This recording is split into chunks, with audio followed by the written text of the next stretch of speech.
తెలుసుకొని జగన్మోహన్ రెడ్డి చేయాల్సిన పని ఏంటి? ప్రజా సమస్యల మీద పోరాడాలి, ప్రజా సమస్యల మీద మాట్లాడాలి, ప్రజా సమస్యల మీద ప్రజల మధ్యకు వెళ్ళాలి. ఎక్కడన్నా ప్రజా సమస్యల మీద ఈ రోజున బయటికి వెళ్ళేటువంటి పరిస్థితి ఉందా? జగన్మోహన్ రెడ్డి ప్రకటన చేశాడండి. ఏం ప్రకటన చేశాడు, అట్లా అమలు చేశాడంటే ఇప్పుడు ఆయన ఈ 14 నెలల కాలంలో ఒక స్పష్టమైనటువంటి ప్రణాళిక రూపొందించాం. ఇక ప్రతి పార్లమెంటు కాన్స్టిట్యున్సీ పరిధిలో వారంలో 2-3 రోజులు నేను ఉంటాను, ప్రజా సమస్యల మీద అక్కడ నేనే ఉద్యమం చేస్తాను, మీ అందరితో కలిసి ఉద్యమం చేస్తాను, ప్రతి పార్లమెంట్ నియోజకవర్గానికి వస్తానంటే 25 పార్లమెంటు పరిధిలో నేను వారంలో 3 రోజులు ఉంటాయని చెప్పాడు. మరి ఎందుకు వాయిదా వేసుకున్నాడు? ఎందుకు ప్రజల మధ్యకి వెళ్ళటానికి జగన్మోహన్ రెడ్డి భయపడుతున్నాడు? అంటే ప్రజా సమస్యల మీద పనిచేయటానికేమో మీకు లేదు, తీరిక లేదు, ఓపిక లేదు. మీరు బెంగళూరు వెళ్తారు, 2-3 రోజులు అక్కడ ఉంటారు, ఏదో ఒక జైలు యాత్రో లేకపోతే ఓదార్పు యాత్రో మీ నాయకులకు సంబంధించినటువంటి ఓదార్పు యాత్ర ఉంటే ఆంధ్రప్రదేశ్కి వస్తున్నారు. మీ పార్టీ, మీ నాయకులు, మీ అభివృద్ధి కార్యకలాపాలు చేసినటువంటి వాళ్ళని కాపాడుకోవటము ఇది తప్ప జగన్మోహన్ రెడ్డికి ఈ రాష్ట్ర ప్రజల మీద ఒక ప్రతిపక్ష నాయకుడిగా ఏమైనా బాధ్యత ఉందా? లేదు అంటే జగన్మోహన్ రెడ్డికి ఏమన్నా కోపం ఉందా అనేటువంటి అనుమానం కూడా కలుగుతుంది వర్మ గారు నాకు. ఎవరి మీద? ఎందుకు అని, ఎవరి మీద అండి? ప్రజల మీద ఎందుకు కోపం ఉంటుందంటే ఆయన 151 నుంచి 175కి పోదాం అనుకున్నాడు. అంటే కాదు, ప్రజల మీద కోపం. కోపం ప్రజల మీద. ఎస్ అండి, ప్రజల మీద ఉందేమన్న అనుమానం కూడా ఉంది నాకు. ఎందుకు ఈ మాట అంటున్నానంటే నువ్వు 14 నెలల కాలంలో ఒక ప్రతిపక్ష నాయకుడు ప్రజా సమస్యల మీద మాట్లాడకుండా, అసెంబ్లీకి రాకుండా, నువ్వు ప్రజా సమస్యల మీద ప్రభుత్వం మీద పోట్లాడకుండా నువ్వు అసలు ఈ విధంగా ప్రతిపక్ష నాయకుడు బాధ్యతను విస్మరించావు అంటే ఇదే ఏంటి అంటే ప్రజలు నన్ను ఘోరంగా ఓడించారు కాబట్టి ఏదైనా సమస్యలు నేను ప్రజలు వాళ్ళని అనుభవించిన తర్వాత వాళ్ళకి ఏమైనా ఇబ్బందులు వస్తే అప్పుడు ప్రభుత్వం మీద తిరగబడతారు కదా, వాళ్ళ కర్మకు వాళ్ళు వదిలేద్దాం అనేమని అనుకుంటున్నాడేమో తెలియదు.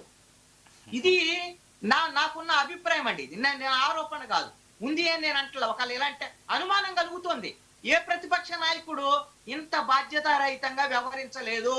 నేను ఒకటి చెప్తాను, జగన్మోహన్ రెడ్డి ముఖ్యమంత్రిగా ఫెయిల్ అయ్యాడు, అదే విధంగా ప్రతిపక్ష నాయకుడిగా అట్టర్ ఫ్లాప్ అయ్యాడు. ఈ రెండు నువ్వు ముఖ్యమంత్రిగా పనికిరామని పక్కన పెడితే బుద్ధి తెచ్చుకొని ప్రజలతో ఉండి, ప్రజలతో వాళ్ళ దగ్గర ఉండి వాళ్ళు చెప్పినటువంటి అంశాల మీద, వాళ్ళ సమస్యల మీద మాట్లాడితే, పోరాడితే భవిష్యత్తులో అన్న ఏమన్నా వైఎస్ఆర్ కాంగ్రెస్ పార్టీని చూద్దామనే ఆలోచన వస్తుంది కదా.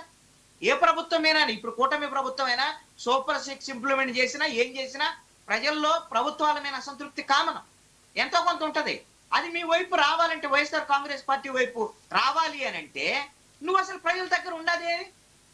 మొత్తం 1 by 1 తవ్వుతుంటే ఎంత దొవితే అంత అవినీతి వస్తానా నీ 5 ఏళ్ల పరిపాలనకు సంబంధించి? 1-2 మద్యం కుంభకోణమా, అదే విధంగా ఇసుకకు సంబంధించినటువంటి కుంభకోణమా, ఆడుదాం ఆంధ్ర అనేటువంటి దాంట్లో కుంభకోణమా, అదే విధంగా మైన్స్ కుంభకోణమా, భూములకు సంబంధించినటువంటి భూ ఆక్రమణలో వీటికి సంబంధించినటువంటి కుంభకోణమా? అసలు కుంభకోణం కాందే ఉంది అంటే అదంతా కక్ష సాధింపు చర్యల కోసం చేస్తున్నారు, మేము పునీతులమే అంటున్నారు కదా. వాళ్ళు పునీతులు అని అంటే వాళ్ళు ఖచ్చితంగా వాళ్ళు అలాంటి ఆధారాలు. ఇప్పుడు నేను ఒకటి అడుగుతానండి, జగన్మోహన్ రెడ్డి లిక్కర్ స్కామ్ తర్వాత, లిక్కర్ స్కామ్ కేసులు, మిథున్ రెడ్డి అరెస్టు, అదే విధంగా మిగతా వాళ్ళ అరెస్టుల తర్వాత కసిరెడ్డి వీళ్ళందరూ అరెస్టు, అదే విధంగా చెవిరెడ్డి భాస్కర్ రెడ్డిలకు సంబంధించినటువంటి కేసులు ఇవన్నీ వచ్చిన తర్వాత జగన్మోహన్ రెడ్డి 2 సార్లు ప్రెస్ కాన్ఫరెన్స్ పెట్టాయండి. నాకు తెలిసి 3 సార్లు 4 సార్లు ప్రెస్ కాన్ఫరెన్స్ పెట్టాడు. ఎప్పుడైనా సరే లిక్కర్ స్కామ్ కు సంబంధించినటువంటి వ్యవహారంలో ఎస్ మా ప్రభుత్వ హయాంలో లిక్కర్ స్కామ్ జరగలేదు, ఇదిగో ఈ ఆరోపణలో లిక్కర్ స్కామ్ సంబంధించి సిట్ వాళ్ళు ఈ ఆరోపణ చేశారు, ఈ ఆరోపణ తప్పు, ఈ ఆరోపణ చేశారు, ఈ ఆరోపణ తప్పు, మేము ఇలా కరెక్ట్ గా చేశాం అని జగన్మోహన్ రెడ్డి చెప్పాడా? ఎందుకు చెప్పలేదని నేను అడుగుతున్నా. ఎందుకు చెప్పకూడదని నేను అడుగుతున్నా. నిజంగా తప్పు చేయకపోతే ఆడుదాం ఆంధ్ర 105 కోట్ల రూపాయల కుంభకోణం జరిగిందని విజిలెన్స్ ఎన్ఫోర్స్మెంట్ దర్యాప్తు జరిపింది.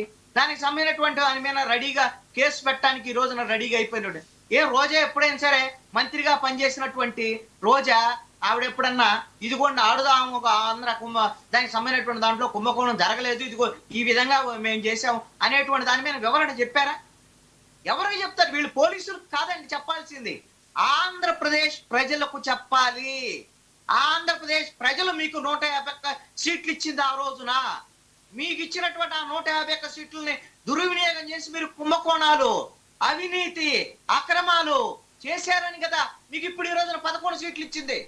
రేపు పొద్దున ప్రతిపక్షం నుంచి కూడా మీకు ఆ 11 కూడా వస్తాయో రావో అనేటువంటి పరిస్థితి కూడా తెచ్చుకునేటువంటి విధంగా ఈ రోజున వైఎస్ఆర్